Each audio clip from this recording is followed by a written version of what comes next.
If I can make it there, I'll make it anywhere. It's up to you, New York, New York.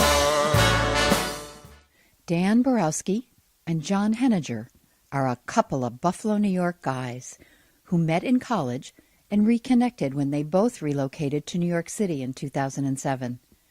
With a shared allegiance to couch-watching football over a feast of buffalo wings and beer, the two friends became bonded within their Queen City roots, and also within the fact that, try as they might, they found it impossible to order an acceptable standard of buffalo wings anywhere within the 5 boroughs of New York City.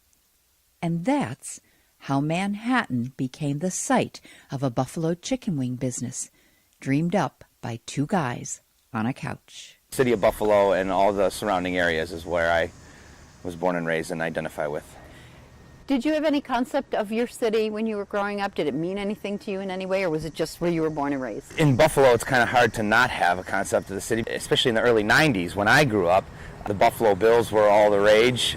Fortunately, we never won a Super Bowl, but there was a lot of love going around Buffalo, and I definitely got a sense of community of Buffalo very early in life. You know, the football team was great, the food was great, the people were nice, and even though I actually left here thinking that I needed to get the heck out. When did you leave? What year? I left Buffalo around 1998 to go away to school, and actually didn't love the away thing and came back and went to school around here again, and then after that had finished, I decided again that I wanted to go out and see the world, which is what landed me in New York City. Buffalo is the second largest city in New York State. Right. But the difference between Buffalo and New York is gargantuan. Yeah, huge. What made you think you wanted to go into the city of, 8 million people?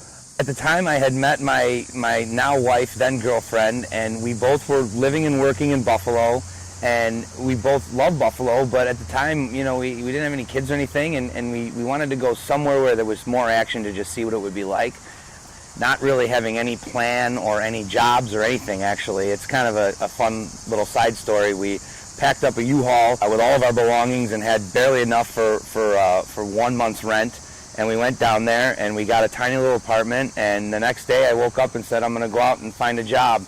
And then that day after that, she said, I'm going to go out and find a job. And here we are 10 years later, and now I own a restaurant, and she's got her master's and is a social worker, and we're just living down in New York now. We ended up in Brooklyn when we first got there, and that was 2007. But I went out with my restaurant resume that I had compiled from places in Buffalo where, you know, they're a little bit smaller scale than what you're looking at down there.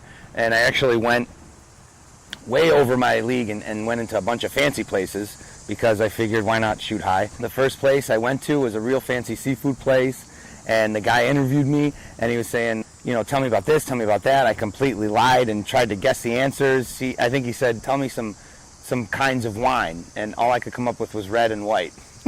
Anyways, you know, I guess, like, because of my restaurant background, I had the right personality, and he said, you know what, I probably shouldn't do this, but I'm going to give you a shot. And I ended up working there for like 7 years, and then I went to a different, now that I had some New York City experience under my belt, I went into a different restaurant, and then before you know it, I opened my own restaurant. I met John at Fredonia State University about 1999 or 98. He was studying music. What kind of music? Keyboardist, I believe. He ended up, after college, going on to actually work on cruise ships. Not only playing, but I think singing and dancing. And I went into the world and kept working restaurants and did my thing. And he went on cruise ships all around the world and did his thing. And then when I moved to New York City with my then girlfriend, now wife, it was, like I said, 2007.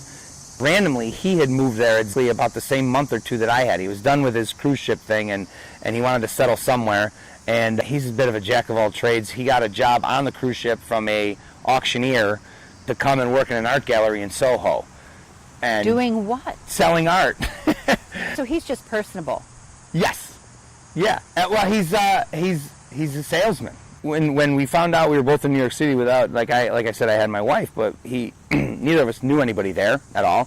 And somebody from home said, oh yeah, hey, John's there. Oh yeah, Dan's there.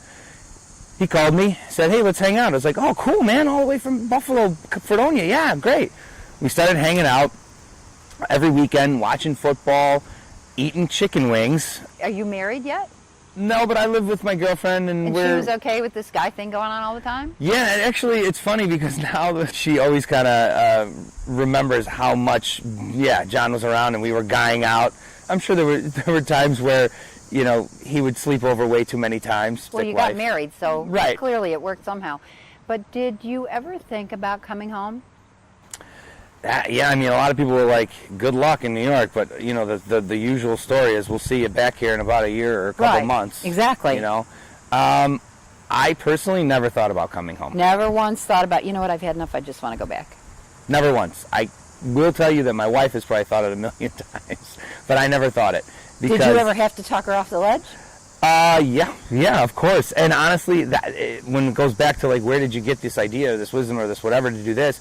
I think at a certain point, if we would have kept going with sort of regular tough jobs, it would have got real old real quick. And if we would have came home, I probably think I still would have tried this whole entrepreneur dreamer thing. But at the time, I was like, I want to do it here because here is where the action is, and here's where it needs it, and I think here's where we can get really popular doing it. You know that song, New York, New York, right? Make it there, make it anywhere. I know everybody says it's true, and it's so cliche, but it really is true. So John's hanging out, you're Right. watching football and eating wings. Where are you getting your wings from? Local, wherever we were. If we were in Manhattan, we'd get them from the only place that sells them there. If we were in Brooklyn, we'd get them from the only place that sells them there. And you're talking whole boroughs of people with just one option. You go to a pizza place, they've never even heard of chicken wings kind of thing. And I'm like, what planet am I on? You come from Buffalo. Obviously, I guess that goes with anything, but you come from a certain place. But I think at this point, chicken wings should be everywhere by now, And we were eating these wings, hanging out, watching football, and just like constantly disappointed with the quality of them. So what was the disappointment? Was it the flavor? Was it the wing itself? Like what? Everything, the size, the flavor, the sauce, the texture, the consistency, the presentation, all of it. Ranch dressing and carrots. Yeah, right. What? All the wrong things. But it didn't like hit us right away. We just kept going, eating these, and being like, well, I guess that's the deal here. Until one magical night when, we were watching football and I guess having a couple beers and eating some wings. And Might the beer have the major starring role in this evolution? Maybe beer has a major starring role in all great ideas, or some, or whatever, but it did in this one. Yeah, sure. I think it did. Because we were fed up, and we were like, we could fix this. We could fix this for New York City. Two guys on a couch in a tiny studio apartment with an idea. Let's make wings. Like, let's show them what Buffalo wings are supposed to taste like. And who knows, maybe we'll even make money and take this thing platinum. Obviously, you have some more beers, you watch some more football, you eat some more wings, and you fall asleep, and maybe it was just another idea on a couch. Who knows? But I remember waking up the next morning, and I picked up my cell phone. I called John, and I said, dude, you remember what we were talking about last night? And John said, dude, I was just about to call you. And I was like, yes. And he's like, yes. And he's like, let's really do that. Now we're sober and we're like serious about it, And so I was like, great, come over tonight. We'll start thinking, we'll start planning, we'll start doing, all this thing. And that's kind of how it started.